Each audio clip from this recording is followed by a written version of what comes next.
learn about another voice and culture of Taiwan with We Love Hakka. 现在就让我们一起加入客家风情，大家来讲客家吧。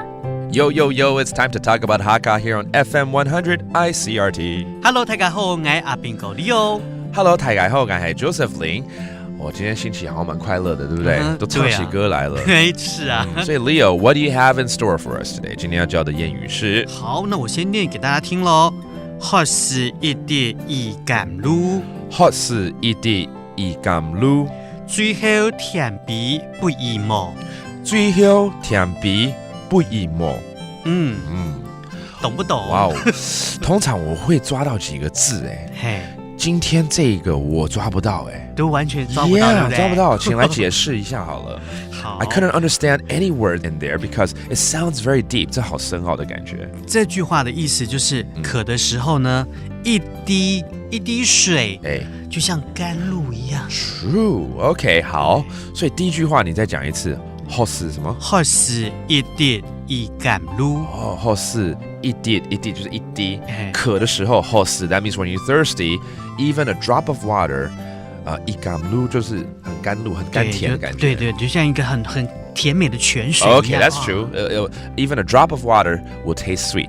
然后后半段呢？最後甜鼻，就你已經喝醉了哈，這時候我再倒杯美酒給你，你都喝不出來，你就沒有什麼意義了。Oh, interesting. That's right. If you're drunk already and you give that person another glass of wine.It doesn't do anything, does it? Right? 再讲一次。最後甜鼻不易磨。最後 ，OK， 那最後對甜鼻哦，就再添一杯，增一杯。OK， 不易磨，就是不如沒有。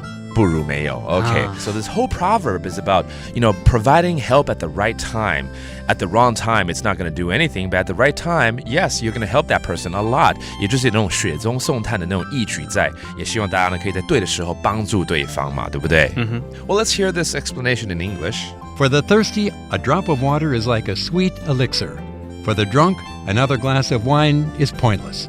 When you're trying to help people out, you have to take timing into account. In times of thirst, even a drop of water is a welcome relief. But if somebody's too drunk to tell which way's up, supplying another drink is a waste of good wine. In other words, make sure your generosity gets to the right people at the right time.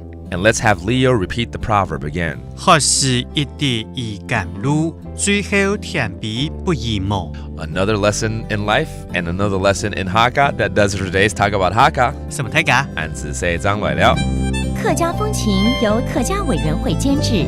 We Love Hakka has been brought to you by the Hakka Affairs Council.